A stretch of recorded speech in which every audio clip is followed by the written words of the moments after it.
In the age of the mafia don, the powerful Russian mafia, and the Latin American narco-trafficante, who would believe that the oldest criminal group pilfering and plundering the stars and stripes is the Irish mob? The legacy of the Irish mob really is that it created a framework that became the foundation of organized crime in the United States. So many people think that it began with the Italian mafia in the United States, but we see now that that's not true, that it began with the earliest formations of the Irish mob in places like New York and Chicago and Boston, and it continued and even grew throughout the 19th century and into the 20th century. But unlike La Cosa Nostra's famed organized structure of dons, capos, and soldiers, the Irish mob is made up of lone wolves who operate on a local level. The Italians were probably smarter in that sense. They built in all sorts of buffers between the top guy and the bottom. The Irish guys, I think, were more flamboyant. You know, most of them, I think, had this sort of real sense of, you know, they were tough guys and they were willing to prove it with their fists. You know, they weren't hiding behind 20 different guys and layers of protection. There's a certain dark side to the Irish. Any group that has been kept down for as many years as the Irish were kept down in Ireland, there's a certain rage and a certain anger that only comes out of repression, and we can tap into that. And when you get a guy who can really tap into it, he can do some serious damage.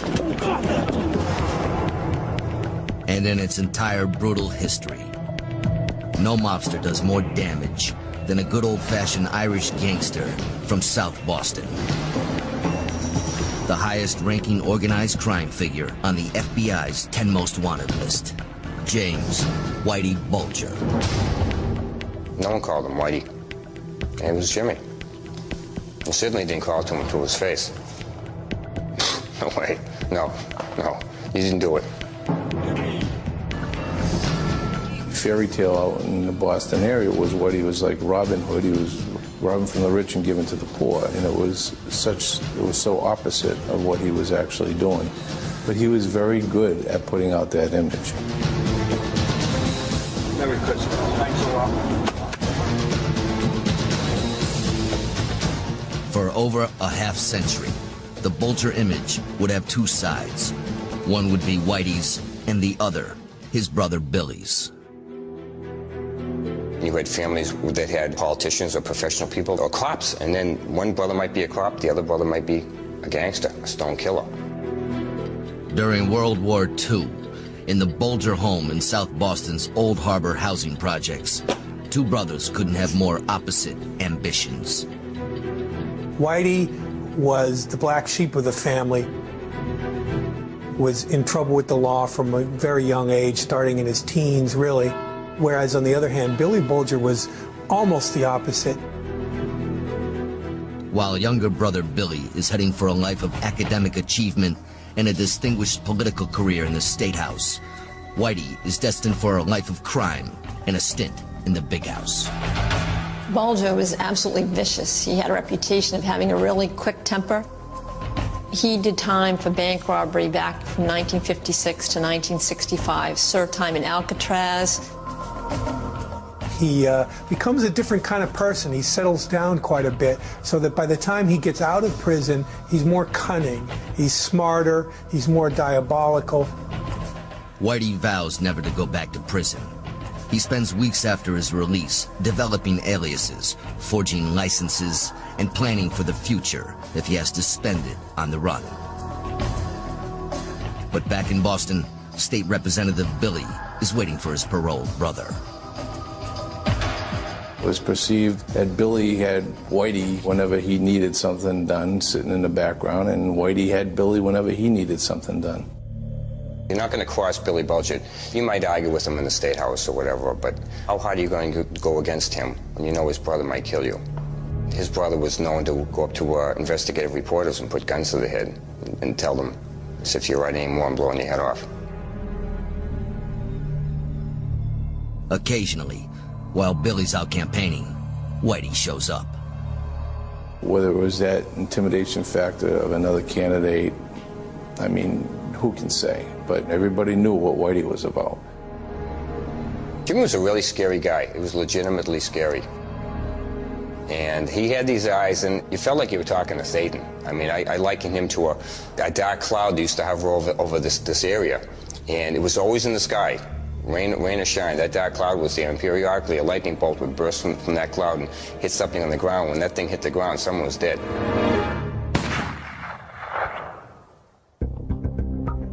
The final ingredient in the Bulger perfect storm will be a childhood acquaintance from Southie named John Connolly.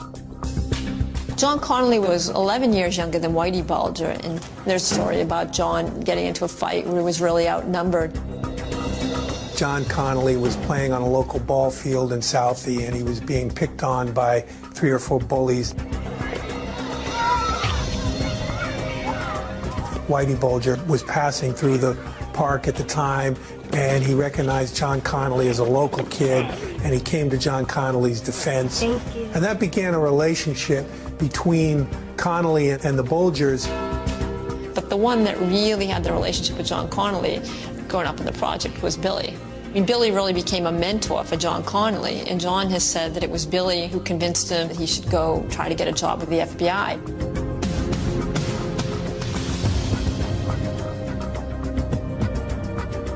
By the mid-70s, John Connolly is a rising star in the Boston FBI. Billy Bulger is state senator. And James Whitey Bulger is making his moves to take over the rackets. Where Bulger made his money was really through bookmaking and loan sharking and taking money. You know, they didn't just shake down drug dealers, but they also threatened real estate agents, businessmen. You hear me? You're dead man. No! There was a little room in this tavern upstairs over in Southie, and they would call their victims in, and if you were summoned to triple O's, you knew you had a problem. He was known to grab you, kidnap you right off the street, pull you in the back room, start cutting off body parts. Where's the money? He's worth millions of dollars, but he'd kill you for 10 grand. And that's what you were dealing with. But as tough and ruthless as Whitey is, I want to get paid. I want to get paid today. he's also smart enough to know that in order to rule the city, he and his crew are going to need some help. Bulger decides to form an alliance with Steve Flemmi, an Italian-American contract killer known as the Rifleman. And he was a sharpshooter with a rifle. And in the old days, during the gang wars, Stevie would be in the backseat with the gyroscope, and they'd pull alongside the car along the expressway 50 miles an hour, 60 miles an hour, and they'd open up on you through the back window.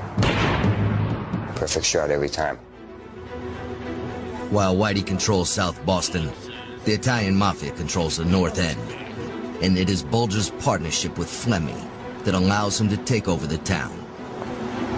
The Italian gangsters didn't really trust Whitey Bulger. They feared him, they respected him, but I don't think there was a lot of trust. They did trust Steve Flemmi, so Flemmi was able to get information out of the Italian mob that Bulger never could have got. In the mid and late 1970s, the mafia is experiencing the Godfather phenomena, and its national prominence has made La Cosa Nostra the FBI's #1 target. I think law enforcement people by nature are very competitive, and I think a lot of these agents were being driven very hard to develop intelligence and to develop sources in organized crime. For John Connolly, the mafia provides a proving ground, and his childhood protector, Whitey Bulger, provides the link that will raise them to a seemingly untouchable status. Whitey Bulger was looked at as a very important source of information by the FBI. To have John Connolly develop a relationship with a person like a Whitey Bulger was important to them. The power trio of lawman, politician, and gangster converge, and Whitey is now impenetrable. He is very, very intelligent, calculating individual, with a very, very strong criminal mind. What he had supporting him was a lot of people in strong positions within the community that could help him. They owned the city. They were the princes of the city. They went wherever they want. Over the next 2 decades, the duo of Bulger and Flemmi would become known to the world as the most homicidal gangster partnership in the history of the Irish-American underworld.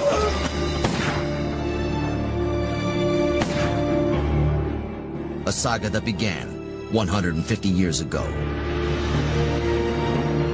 when the Irish immigrant arrived in America, starving, penniless, and hated.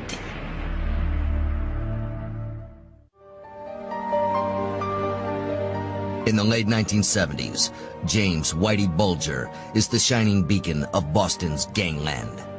He is on the cusp of becoming one of the most notorious Irish-American gangsters in history. A saga that begins in the port of Boston in the 1840s. The Irish immigrant in the mid-1800s was usually a half-starved individual, an Irish Catholic, somebody who had survived what was basically the European Holocaust. From the 16th century to the mid-19th century, Ireland is a harsh and dreary place under British rule. You have this peasantry that lives in a kind of continual turmoil and revolt against the upper classes, the Anglo-Irish. There are all sorts of secret societies that they have to protect themselves.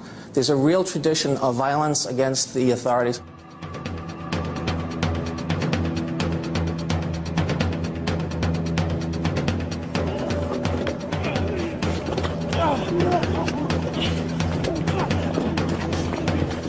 For over 3 centuries, the oppressive colonial system was forced at the lash and the hangman's noose.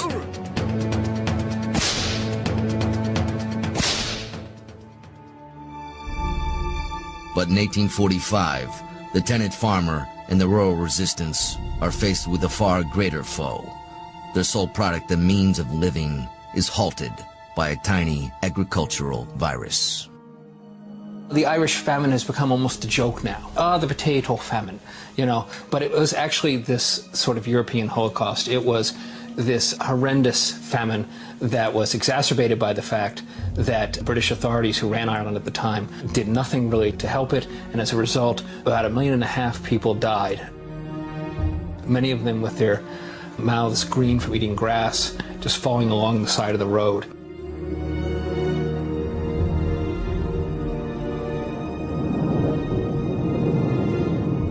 With their economy and food crop decimated, between 1845 and 1855, 1.5 million people died. Others see no option but to flee to America in hopes of a new and better life. More than 1 million Irish cross into Lower Manhattan in New York City. There's no immigration after like that. It overwhelms the social services of the city, it overwhelms the prisons, the asylums, and it creates a new city. They have to make it up from the minute they get off the ship. Most of them have never been in a village, never mind a city. And the first order of life is, where do I get enough to eat and where do I live? In Boston, the Irish settle in the South. In New York, it is Lower Manhattan, an area known as 5 Points. The conditions in the 5 Points were miserable. There was squalor, poverty, a type of poverty that's probably unimaginable to us now. The main tenement building in the neighborhood was a brewery factory that had been converted into living quarters. The average apartment in the 5 Points holds 6 to a room. There is little light and endless hours of darkness. But on the streets of 5 Points, life holds opportunity. There's scam artists and people looking to do business, and that's where the earliest gangs began to form, street corner gangs. Young immigrant men, boys really, who had arrived, were living in fear, were preyed upon by others, and started to form gangs. And that became the legendary gangs of New York. Protestant America is appalled. Derogatory nicknames like Puck, Harps, and these narrow backs proliferate among the ruling class. There was a series of cartoons in the newspapers depicting the early Irish immigrants that were all unflattering, and the term Paddy was used quite a bit because so many of them were named Patrick. Well, the Irish reaction to the extreme prejudice and bigotry they encountered was to get mad, but also to get even. You don't like us? Well, too bad. We're going to become the majority, and we're going to organize ourselves politically, we're going to organize ourselves in gangs, and we will now take over your city. The Irish descent on the vaunted corridors of New York's Tammany Hall in the mid-19th century as a way to get social acceptance and jobs. Tammany Hall began in the 1770s as a private business club formed by men who were looking for a way to form an organization that would have influence over the political process. By the 1850s, Captain Isaiah Reinders, a German-American patron of Tammany, runs the Empire Club in Lower Manhattan. This gambling parlor and political clubhouse is famous throughout New York. He was perhaps the first person in the United States to formulate this nexus between the criminal element, the sporting man, that is the dandy, and also the political apparatus. And this triptych of those three elements, the gangster, the sporting man, and the politician, really became the foundation of the American underworld. The gangs of New York are employed by Tammany primarily as a way of winning elections. Elections were often very violent affairs in which gangs clashed and gangs were used to patrol the voting areas and to intimidate people. In return, Tammany takes care of their own. The main thing Tammany has to offer through patronage is jobs. To the victors go the spoils. And when you won a city election, a state election, you decided who was going to work in all the civic jobs. And Tammany was very good at creating more municipal jobs and of deciding who would get them. In the 1850s, the alliance between the gangs of New York and Tammany Hall quickly ushers in an Irish power hold over 5 Points and other immigrant neighborhoods. One man by the name of John Morrissey establishes himself among all the Irish gangs. He arrived in New York in 1850, and he went directly to the Empire Club, and he walked right in the door, and he introduced himself to everyone there and said he was the toughest pugilist on the eastern seaboard, and he was there to prove it. And of course, he had the living daylight beat out of him. Reinders himself was so impressed by this act of sheer bravado or foolishness that he put him up in the club until he could recover.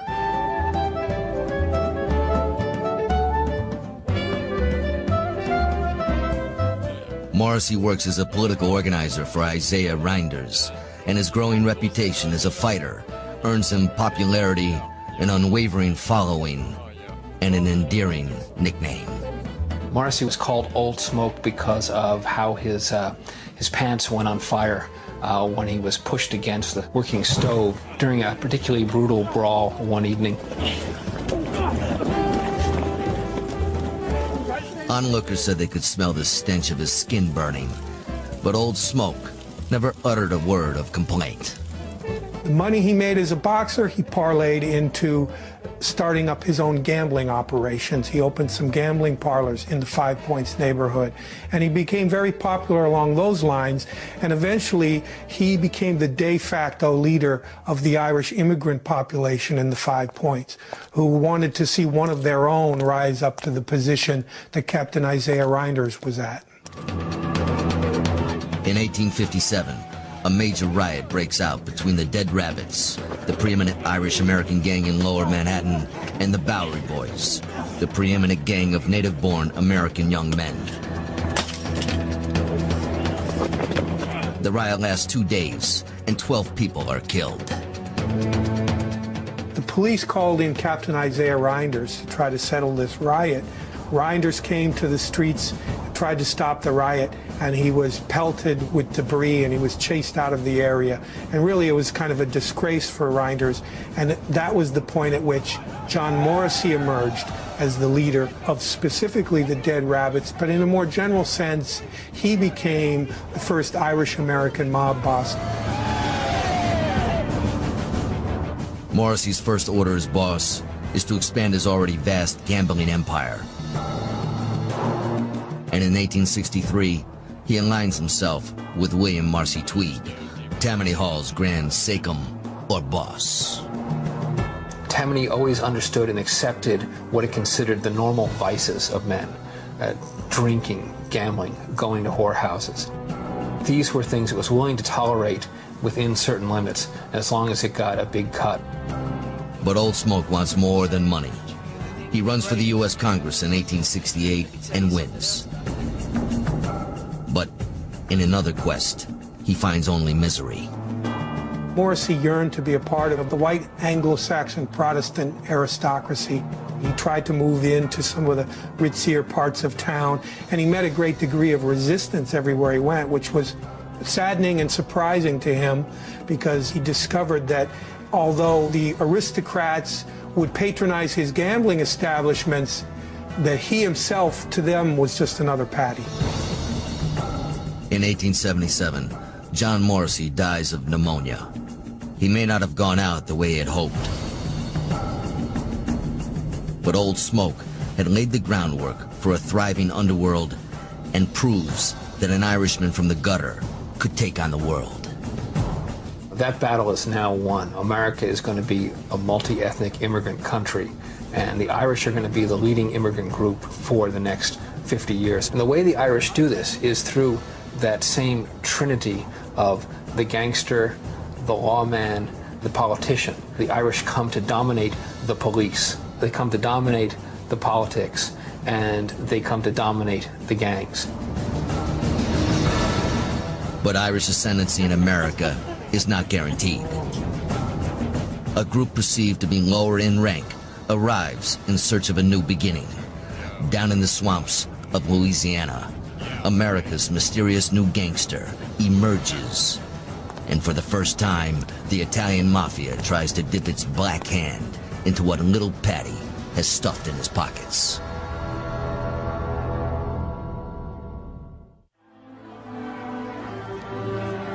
As the Irish gangs struggle for jobs and acceptance in 19th century America, a new foe emerges from Sicily.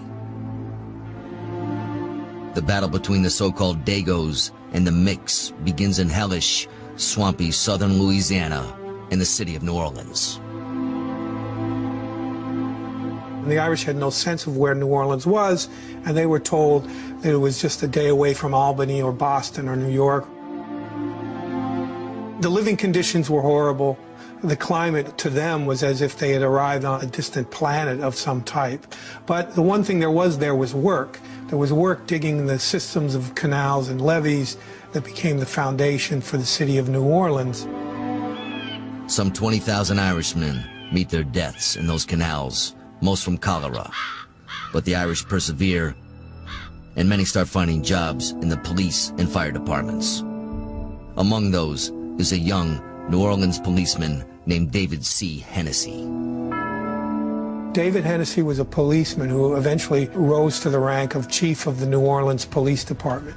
And he was very popular in New Orleans. He founded his reputation on taking on a new criminal scourge in the United States and was known as the Sicilian Black Hand. It really was the forerunner of what would come to be known as the mafia. But Hennessy is doing more than simply taking on the mafia. In the spring of 1890, he chooses sides in a Sicilian turf war. By the fall, he would have to pay for his sins. On the night of October 15th, 1890, Chief Hennessy was on his way home. Gunmen emerged out of the fog and opened fire. He then collapsed in the street. While Hennessy lay dying on the cobblestone street, he was asked who did it. And right before the chief died, he whispered, "Dagos." The chief was dead. This was a major incident in the history of New Orleans. The police chief at that time was a beloved figure. Italian suspects are rounded up and a trial ensues. Despite the public's demand for justice, a jury finds the 9 defendants not guilty. What follows will go down as one of the most shocking events in the city's history. The populace was so upset about this acquittal that they stormed into the jail and they pulled a number of these men right out of the jail, and 11 Italian Americans assumed to be mafia members were hung in the town square. This was a turning point, a major incident, not only the history of the city, but it also became sort of the opening salvo in what would become a long-running theme in the American underworld, and that was the war between the Italians and the Irish, the war between the Dagos and the Micks. About 1,000 miles north of New Orleans is a place known as Mud City. In the mid-19th century, Chicago is an opportunity waiting to happen, especially for anyone with a touch of larceny in their soul. And one of the first men to seize this opportunity is an Irish-American from Niagara Falls named Michael Cassius McDonald. You had your gamblers, you had the earliest version of the labor racketeer, you had your vice operators. Mike was the one that really united them all, except for prostitution. One of his aides always said, a crook has to be decent to work with Mike, so no pimps. In 1873, King Mike opens up a gambling emporium unlike anything ever seen in Chicago. He simply calls it the store. He opened this multi-story building, and his partner looked at him and he said, Mike, this is all going for gambling? And he said to his friend, oh, don't worry about it, there's a sucker born every minute. During the years of his reign, Mike McDonald never holds elective office. For decades, he remains the proverbial man behind the man, a powerful figure that would shape the long history of the Irish underworld. One of the secrets of the success of the Irish mob was the man who really controlled the strings of power was not the public figure, was not the person who held political office. Mike McDonald was a classic example of this. Mike McDonald was the one who gave birth to the mayor of Chicago, who became known as Our Carter, Carter Harrison. With Our Carter in his hip pocket, King Mike fleeces the city through a stream of bribes and fraudulent contracts. And despite 40 years of nefarious activity, he will never spend a single day in jail. By the turn of the century, King Mike's reign is coming to an end, and the two men who succeed him will take pride in parading in the spotlight. Two of the most colorful characters to emerge in Chicago in the post-Mike McDonald years were John Bathhouse John Coughlin and Michael Hinky Dink Kenna. They were the aldermen in the South Side Levee District in Chicago. The First Ward's Levee District is the hub of crime and vice in Chicago. Prostitutes, liquor, and gambling net nearly $60 million a year. But in 1896, Hinky Dink and the Bath elevate debauchery to heights never before seen in Chicago or anywhere else in America.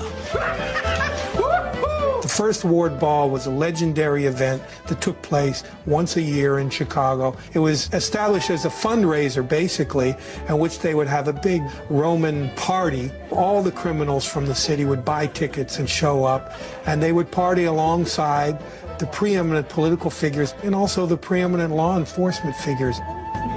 It was always held at a place called the Coliseum. An orgy would take place at around midnight, where the doors would be locked to the public, everybody would go crazy. Some reporters who stayed around to witness it said afterward it was just like watching Rome after it had been sacked. Religious leaders issue a report claiming that the levee represents the end of civilization as we know it, a veritable Sodom and Gomorrah. In the decades that follow, temperance advocates spearhead a noble experiment that not only changes the face of the Irish-American gangster, but reshapes American society.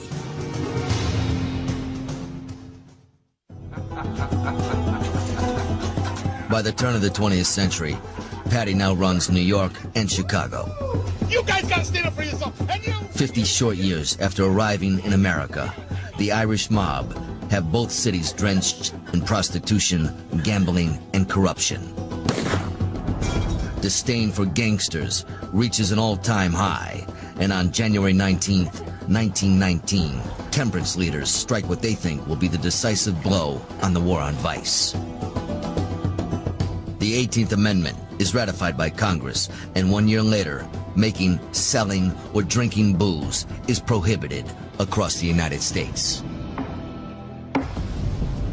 When people refer to the noble experiment, they're talking about prohibition. This was the movement to eradicate not only the concept of drinking alcohol, but to eradicate the concept of the saloon. The thinking being that if you got rid of the saloon, you'd get rid of all vice, you'd get rid of the mobster and the gangster.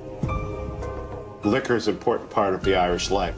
These are people who come from a rainy, cold, windswept island in which there's an indoor culture, and you talk and you smoke and you drink and you have this sense of camaraderie. Prohibition was designed by a Protestant elite to keep the Catholic, urban, and Jewish animals in their place. And what happened, ironically, because of Prohibition, you created a real, genuine power in these urban centers that hadn't existed and placed it in the hands of the underclass in America. For the Irish-American gangster, Prohibition was the greatest thing that could have happened. It really ushered in the glory day of the Irish-American mobster. In Chicago, one stout, cheery-faced Irishman with twinkling blue eyes is primed and ready for his shot at newfound wealth and power. Dean O'Banion is born in 1892, and at the age of 9 is brought to Chicago to live with his grandparents in an area known as Little Hell. In December 1919, just before Prohibition came into effect, he was walking down Chicago Street, trying to walk by a hotel, and a liquor truck was parked in the alley. So O'Banion, out of curiosity, walked up to the truck and he lifted up the tarp, and he saw all these cases of Grum's and Ulrich whiskey stacked there. So as soon as the driver unrolled his window, O'Banion took a roll of nickels out of his pocket, knocked him unconscious, and drove off with the liquor. And he said afterwards, I had all this liquid gold, what was I going to do with it? It was all distributed among saloon keepers. O'Banion walked home with $15,000 in his pocket. He knew what he was going to do for the rest of his life. Bootlegging was better than prostitution, was better than gambling, because there were built-in cultural taboos about prostitution and gambling. Everybody knew those were wrong on some level. But drinking, which had been right in 1919, is suddenly wrong in 1920. This was the insanity of Prohibition. So there was no way not to make money off this, because they were actually just giving people what they want. O'Banion saw bootlegging pretty much as a business. He didn't see himself as a criminal. He had a flower shop in Chicago that was probably the most successful flower shop in all Chicago. They supplied the flowers to the various gangland shootings that took place all throughout Chicago during this era. In 1924, he is declared Chicago's arch criminal, having allegedly killed or ordered the killing of at least 25 men. What Prohibition did was turn the Irish gangster from a politician's attack dog into the top dog. You've created this juggernaut. You've turned these street-corner thugs into feudal lords. And now the paradigm is shifting. Now the gangsters are saying, well, wait a minute, why should I listen to you? What are you going to do to me? But you know what I can do to you, which is basically, put you in a shallow grave. Nowhere is this shift in power more apparent than in New York City, where the once formidable Tammany Hall will become the tool of an Irish gangster from New York's West Side. Oni Madden achieved prominence as a young criminal in Hell's Kitchen, as a member of the Gopher Gang. He really was a kind of classic American street tough. His very first murder was of an Italian named Luigi Molinucci. And Madden shot him in cold blood, in full daylight, in front of everybody, and said, I'm Oni Madden of 10th Avenue. 10th Avenue! All the witnesses conveniently forgot they had ever seen him. And that's how he got the nickname Oni the Killer. Oni joins forces with a pioneer rum runner and wealthy bootlegger businessman by the name of Big Bill Dwyer. With Dwyer's bankroll backing him, Madden sets about organizing the underworld.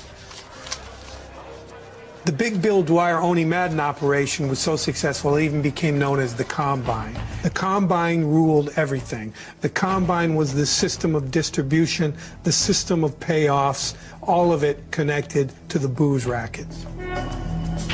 In early 1924, the Combine opens the massive Phoenix Cereal Beverage Company in the heart of Manhattan. The beer is called Madden's Number One. Oni and the Combine take care of Tammany, and Tammany in return takes care of the Prohibition agents and the police. Money from the Prohibition rackets was used to finance political campaigns. The DA's office, in many cases, was in on it. So many people were involved that it had really infected the entire American system of government. The man in Tammany who greases the wheels for Madden and the Combine is a cunning Irish-American named James J. Hines. Jimmy Hines became the money man, the man that the payoffs were made to, the man who distributed the money to the corrupt policemen and the corrupt politicians. With Dwyer and Hines firmly behind Madden, New York is in the hands of the Irish mob. Oni and the Combine establish a string of popular nightclubs and speakeasies, providing another outlet for Madden's Number One. Oni Madden, who had once been this street thug from Hell's Kitchen, became quite the man about town. He became a snazzy dresser. He hung out on Broadway at many of the places where the Broadway writers and journalists and song and dance men hang out. And so you had this confluence of the criminal underworld and the high society world in a way that it had never existed before. They're like the hippest, coolest people that you can imagine. They run the clubs, they bring the beer, they bring the entertainers. There's no better representation of that transfer where you go from kind of patio of the streets to this nightclub type than Jimmy Cagney. Jimmy Cagney grew up in New York, looked very much like Oni Madden. Cagney knew him. If you look at Cagney in all of the great Cagney gangster movies, you're again looking at Oni Madden. Jimmy Cagney, who was very much a New York Irish-American, was cast in these roles that really popularized the image of the sort of urban Irish, you know, that sort of smart, charismatic, daring character. While Hollywood glamorizes the daring exploits of Irish gangsters, city officials are out drinking with them. This love affair with the Irish reaches new heights in 1926 when Jimmy Walker, a slick former Tin Pan Alley songwriter, is elected mayor in New York City. Here's a guy, the son of Irish immigrants, grew up in Greenwich Village, and he basically was handpicked to become mayor in 1925 by the Tammany Machine. He was the darling of Broadway. He was the darling of high society in a lot of ways. And he really sort of laid to rest the whole sort of dumb Paddy, you know, off the boat kind of, you know, goonish stereotype that had been propagated through the press and the media. The Roaring Twenties are in full gear with Madden, Hines, and Walker running the show in New York and Deanie O'Banion in Chicago. The cities are green from shamrocks and money. And thanks to the underworld, Paddy has finally arrived. This Prohibition era of the 1920s really was the glory years, not only for the Irish-American mobster, but in many ways it was the period at which the Irish-American and the squalor of the post-famine years had now come through the 19th century and reached this level of social ascendancy in which it was actually swell to be a Mick. However popular and powerful the Irish have become, waiting and plotting to take them down are the Italian mafia. The war between the Italians and the Irish is about to determine the course of organized crime in America for generations to come.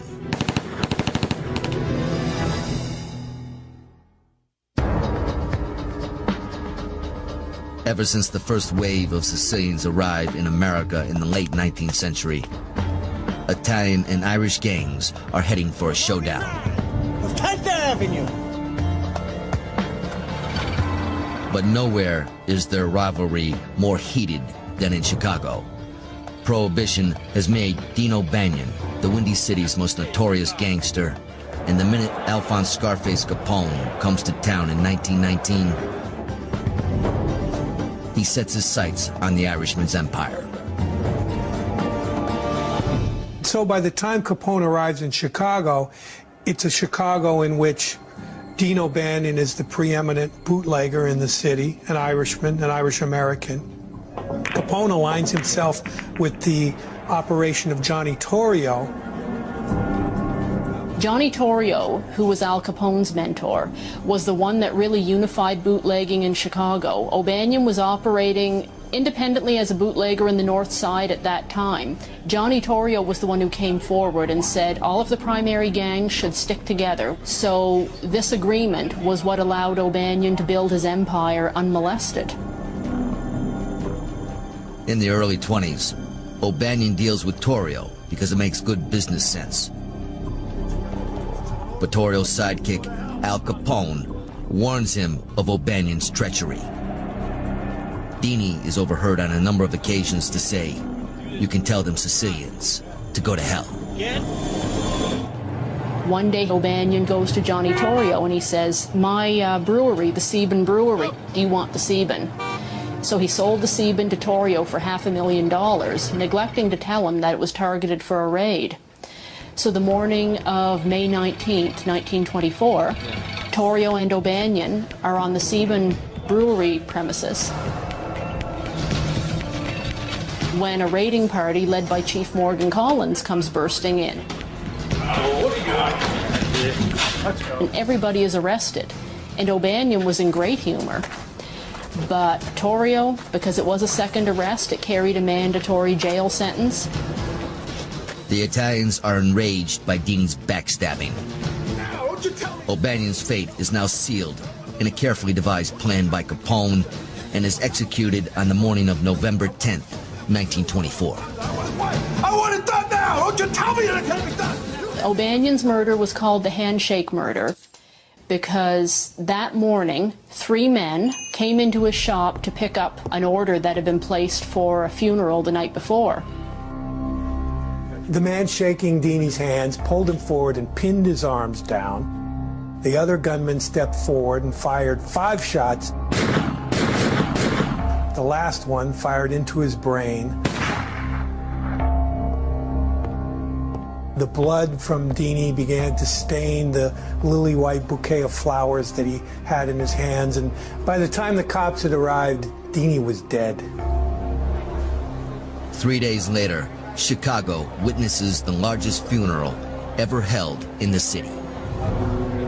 O'Banion had been revered. One of the members of his gang was George Bugs Moran. Moran was dedicated to the elimination of Al Capone. In January 1925, Bugs Moran opened fire on Johnny Torrio outside his home on Clyde Avenue and nearly killed him. And that was open season. Sensing the entire system is about to disintegrate, Torrio leaves Chicago and hands the entire operation over to Capone. "It's all yours, Al," he tells Capone on his way out of town. "I'm not ready to die." You're talking about an era in which there may have been 250 to 300 gang-related murders over a 4 or 5 year period. This death struggle will finally culminate on Valentine's Day, 1929. On the morning of February 14th, gunmen dressed as police officers enter a Moran-owned warehouse claiming it is a bust. They line up members of Moran's gang against the wall and mow them down in cold blood.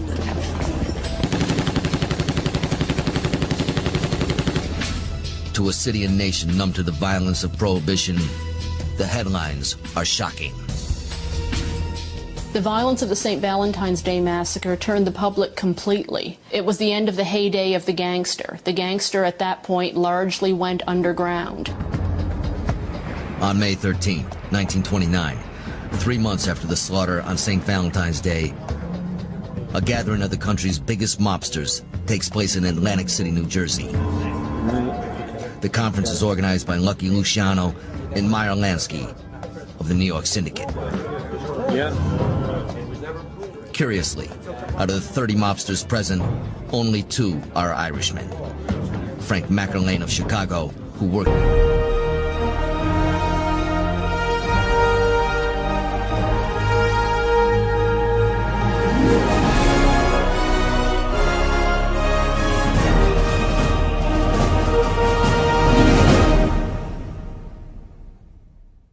for Capone, and New York's Oni Madden. It was the beginning of a new world order in which the Sicilian and Italian and Jewish gangsters were going to move the Irish gangsters to the fringe, take over their relationships with the politicians, and create a framework in which the Irish gangster outlaw would be kept out of the picture. But two tough rogue Irish gangsters, Vincent Mad Dog Cole and Jack Legs Diamond, are not going down without a fight. The Irish gangsters more often kind of lone wolf tough guys. Characters like Mad Dog Cole and Legs Diamond, who were just basically sociopathic or psychopathic gunmen who didn't have the smarts and organizational skills to go on beyond being street-corner thugs.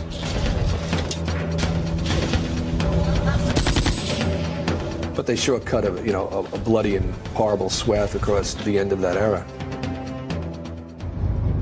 As the lone Irishman left at the table, the tall order of eliminating these renegades falls on Oni, the Killer Madden. Now Patty will have to whack Patty in order to survive. Madden and Dwyer saw Legs Diamond as a threat, and so he needed to be eliminated. And it began a period of trying to kill Jack Legs Diamond, and Jack was shot numerous times.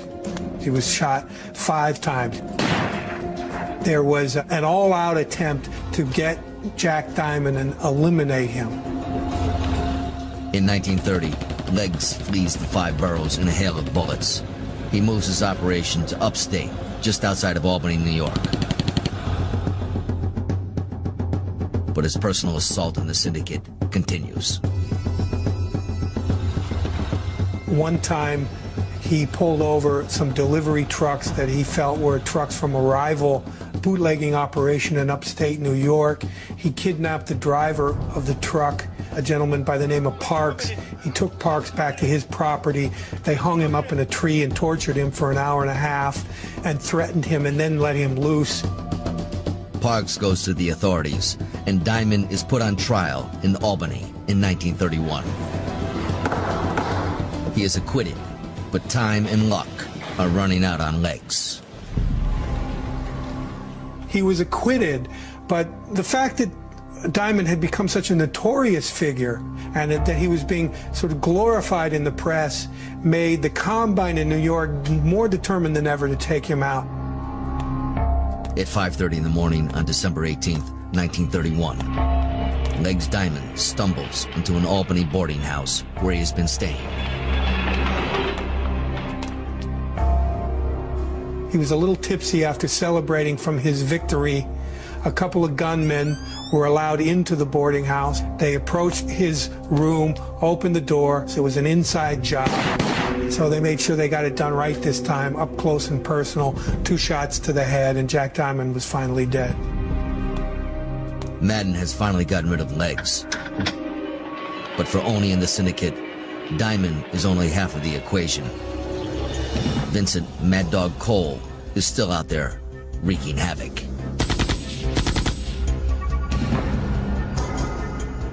He picked a fight with every single gangster in New York City. This was not the key to longevity in gangland. And Mad Dog Cole is famous for a couple of things, one of which is he's the originator of the drive-by shooting. In 1929, Cole attempts to eliminate one of the underlings of renowned New York gangster Dutch Schultz. In East Harlem, he opens fire from the backseat of a traveling vehicle. Cole sprays the street with gunfire, hitting a number of people, including a 5-year-old boy who was killed. And this, of course, set the New York City newspapers ablaze, and he became known as Mad Dog Cole. And really, from that moment on, once he had killed that kid, he was a dead man. In the winter of 1931, Cole turns himself in, stands trial, and like Jack Diamond before him, is acquitted. In the wake of this trial, everyone knows that Cole is going to get taken out. So he wants to broker a way out of this. And so he reaches out to the only person he knows, a fellow Irishman, Oni Madden. Oni agrees to talk to Cole. Just after midnight on February 8th, 1932, Mad Dog is directed to a local phone booth. Cole goes from his hotel room on West 23rd Street to a corner pharmacy and candy store where there's a phone booth, and he calls Oni Madden. Oni Madden holds Mad Dog Cole on the line while the gunmen make their way to West 23rd Street. You're out of your mind. I never saw anyone on the street that looked like a killer.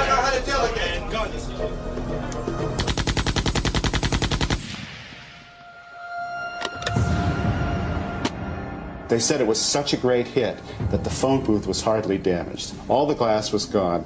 Cole was as dead as a doornail. But otherwise, the phone booth came out in pretty good shape. Oni the Killer Madden may have prolonged his own survival by turning on two of the most notorious hoodlums in Irish gangland. But in doing so, he has brought a violent end to the glory years of the tough Irish street gangster. By the mid-1930s, the war between the Italians and the Irish is being won by the Italians. And less than 100 years after the famine Irish come to America, the Irish-American mobster appears on the verge of extinction.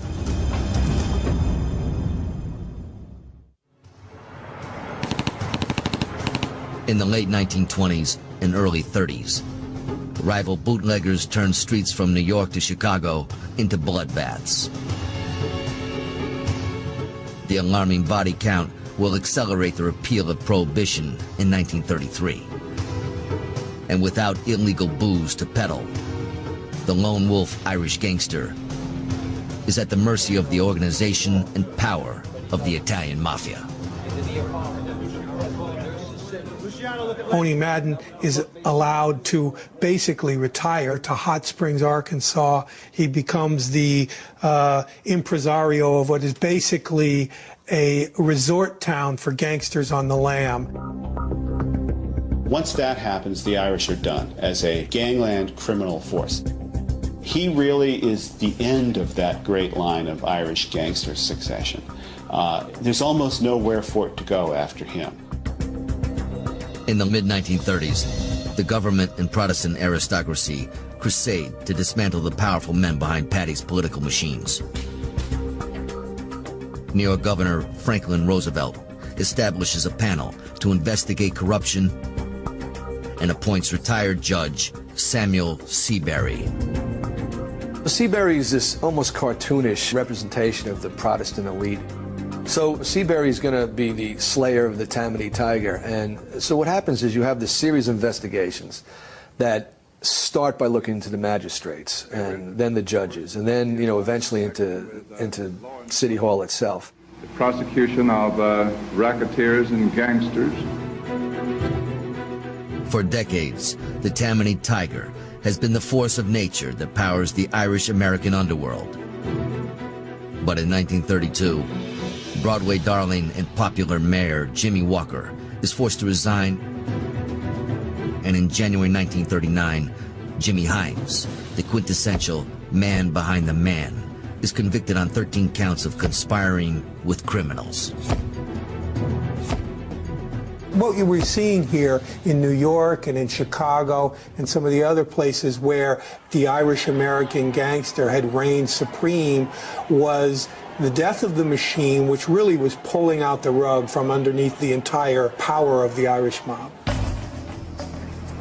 By the early 1940s, Irish gangsters looking to do business in the underworld must return to the very same waters that brought them to America almost 100 years before. The docks will soon emerge as the most lucrative market for the Irish mob since Prohibition. The ILA became a very powerful institution here in New York because the New York port was the largest and most significant port in the United States. It's probably the most significant port in the world for much of the 20th century. With a national membership of over 100,000, the International Longshoremen's Association controls the flow of legal and illegal cargo that arrives every 15 minutes throughout New York. For 26 years, the man who rules this empire of organized thievery is a thick, barrel-chested Irishman known to his workforce simply as Boss Joe. Joe Ryan was a god.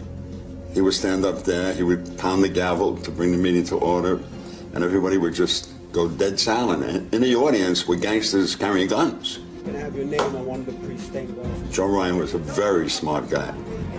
He also didn't hesitate to commit violence.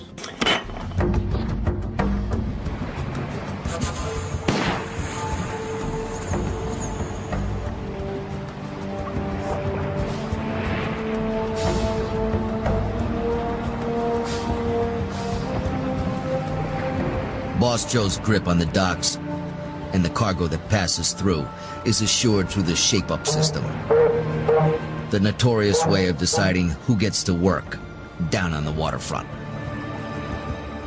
There were guys who used to be longshoremen years ago who used to show up and get favoritism because they were part of the mob by virtue of an ace of spades and a hat would say they're part of the crew, you hire them.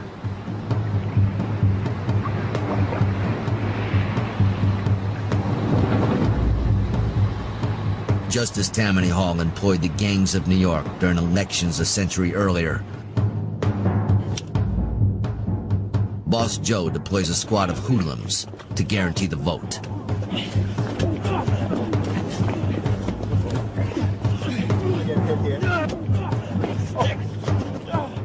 You know, during union elections, for instance, it was not uncommon for people to be bumped off. And usually when they were murdered, their bodies were hung somewhere or you know, the message was delivered that if you go against the union, this is the likely result.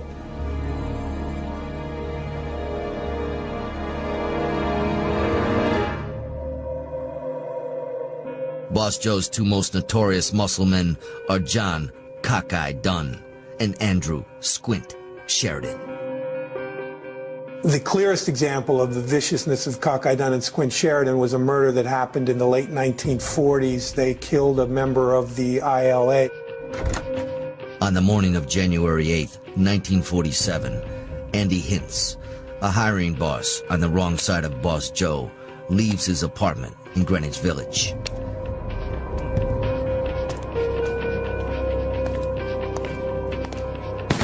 In front of his building, he is pumped with 6 bullets.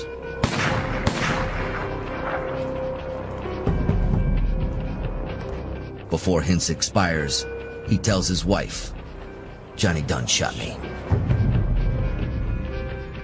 Story that no one in this courtroom. At the trial, John Cockeye Dunn was found guilty. He was sentenced to death. We have the electric chair for guys like you. He and his sidekick, Squint Sheridan, were both put in the electric chair by the state of New York. God be with you. The crooked and cruel shape-up system inspires a stubborn but courageous priest who makes the waterfront his own personal parish. Well, that exception I knew, but I never took it. You know why? No. His name is Father John Corridan. Now here's Charlie. He knows the right path. John Corridan began to put pressure on various political interests to bring about change, and he was able to do it in a way because he was a priest. If he had not been a priest, he probably would have got killed somewhere along the line. Father Corridan's plight inspires the film On the Waterfront, starring Marlon Brando.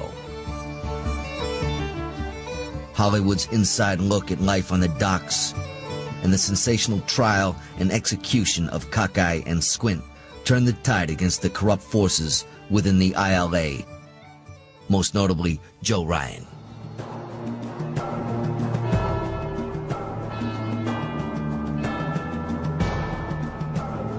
What brought Joe Ryan down was his own greed. All money is the answer. I get more money? Joe Ryan, although he was presenting himself as a great advocate for his own union members, This is my union. I built it. he was actually fleecing the union for his own personal gain. Do you understand what that means? In the early 1950s, Boss Joe admits to hiring convicted thieves and violent felons. He is sentenced to 6 months in prison and fades away. For the Irish gangster, lawman, and politician, it is the end of an era. But for the Irish, the 1960s will begin with a moment of triumph and lead to the bloodiest carnage yet.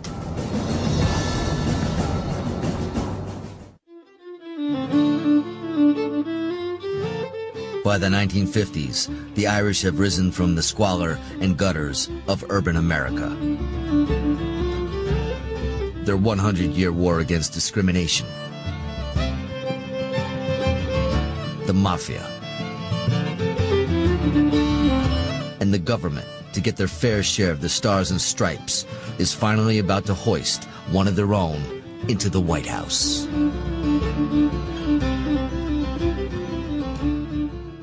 Joe Kennedy, I think, was very much fueled by this competitive nature to say, oh yeah, why can't I? What do you mean I can't be this, you know? What do you mean I can't do that? Yes, I can, you know? It says right there, all men are created equal. Joseph P. Kennedy was born to Boston money in 1888, and by the age of 25 is the country's youngest bank president. But it is the noble experiment that will change the course of Joe's life. Joe Kennedy sees prohibition not so much as a way of accumulating more money, but as a way of connecting with the underworld. He was one of a very small handful of men who had the economic ability to actually import the booze into the country. And so he became a very much a behind-the-scenes figure. By the mid-1920s, Kennedy is an alleged partner of Oni Madden in New York and the primary supplier of booze to Al Capone in Chicago. Joe Kennedy was able to use that connection to the streets, that connection to the universe of the Irish mob, that intersection of the political and the criminal and the law enforcement. He was willing to dabble in that world when it was to his advantage to do so. Over the next 2 decades, Joe Kennedy rides the American dream and amasses a fortune as he ascends from the underworld of bootlegging through the so-called upper world of stocks, Hollywood, and real estate. He's no longer economically connected directly to the underworld, but he still has these alliances that he's able to maintain over the years. Kennedy becomes this incredibly powerful rich man, then decides, you know, why stop at this, you know? What's the ultimate prize in America? You know, it's the presidency of the United States of America. With the days of illegal booze and gangster affiliations in his own closet, Papa Joe turns his attention to the political future of his son John Fitzgerald Kennedy.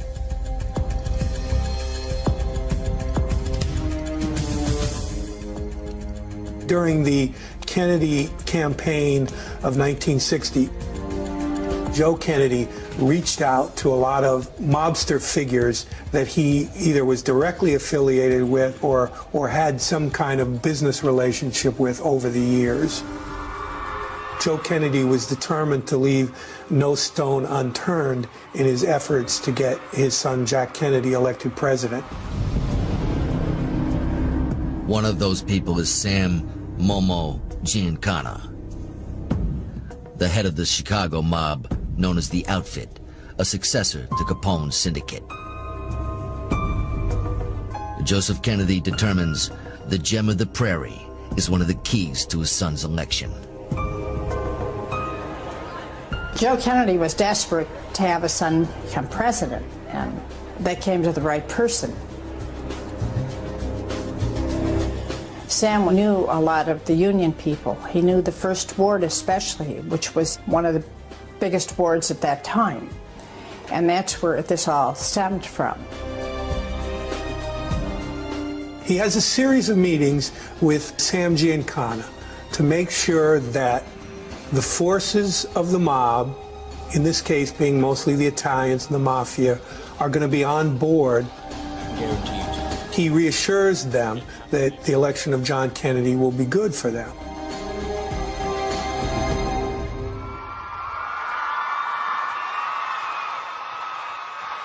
On November 11th, 1960, John Fitzgerald Kennedy becomes the 35th President of the United States. He wins by the slimmest margin in history. The difference? Key districts in Chicago. Not till the middle of the next day was the victory clinched by one of the closest margins recorded. A lot changed, even with the election of Kennedy, John Kennedy. You know, the days of saying, you know, we can't make it, we're over. We had made it. The Irish Catholics made it. We had elected one of our own presidents of the United States. In many respects, that was the best period of time. And at the same time, it was the beginning of the decline. Because once you say you've made it, then everything goes downhill after that. In 1960, JFK appoints his brother and the mob's #1 nemesis, Robert Kennedy, as Attorney General. RFK announces that dismantling organized crime will be the highest priority of the Justice Department. Robert really went out of his way to not just not give these guys what they thought was their spoils of this election, but to rub their faces in the fact that they were members of the underworld, that they were Italian, that they were bad guys, and seemed insanely obsessed with humiliating these very powerful men that had been business partners of his father. Needed.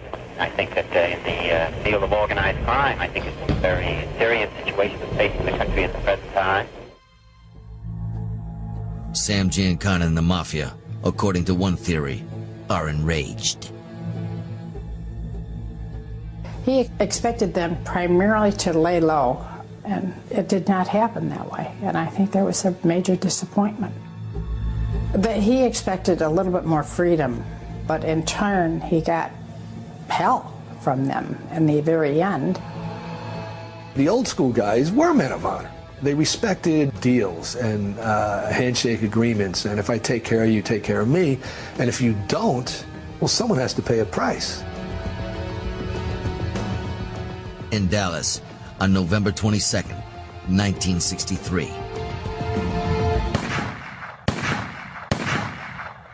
John F. Kennedy is assassinated.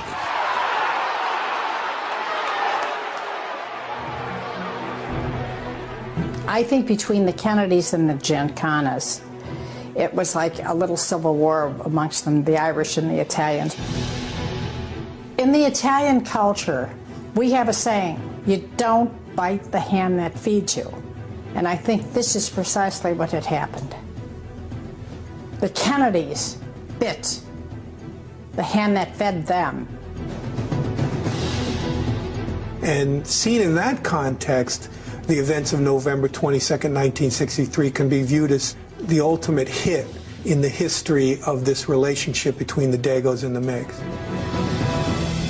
It's been said that America lost its innocence in the fall of 1963. And in the late 1960s, on the west side of Manhattan, a murderous rampage called the Houdini is about to take the violence to a new and sadistic level.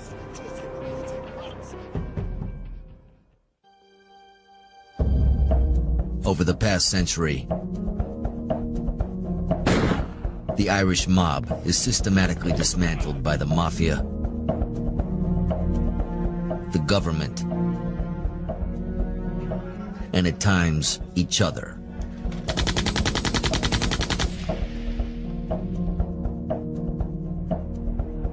In New York, Patty's last stand will take place in the West Side neighborhood of Hell's Kitchen. in the late 1960s. It is ruled by the gentleman gangster, Mickey Spillane. If you could make it in Hell's Kitchen, instant notoriety throughout the city. My dad walked around in $5,000 suits and walked into restaurants and everybody knew him. And, you know, if he walked in a room, heads turned. I heard you hit my number. You know, there was something magical about that. Hey, you know who that was? That was Mickey Spillane. The mafia in New York wants to expand their already dominant grip on the rackets. And the 1960s usher in a new demon to steal men's souls. But Mickey Spillane is going to protect his turf. He wouldn't let drugs into the neighborhood. He wouldn't let his mob sell drugs. But that was why the Brooklyn mob wanted to get rid of them. They wanted to bring in drugs. But Mickey was a powerhouse. What does he do? He starts to kidnap Italian gangsters. Italian bookmakers, high-powered guys. He would kidnap them and hold them for ransom and have the Italian mob pay him the ransom. But he made a huge, huge error. One of the people that he kidnapped was murdered. As a result of that, the contract went out on Mickey Spillane. Over one shoulder, Spillane will have to watch out for the Italians. But over the other, he now has to watch for a new generation of Irish hoodlums coming of age in Hell's Kitchen. They were named the Westies by, you know, the Daily News. There were a couple of them that were really, really bad on the drugs, and they were the cancer. They were the cancer that was eating away at our neighborhood. And, you know, you'd walk into a bar and you'd see this guy and you knew that there was going to be a problem. You absolutely knew that, you know, tonight somebody's going to get hurt. In the 1970s, the leader of the Westies is a young Irishman named Jimmy Coonan.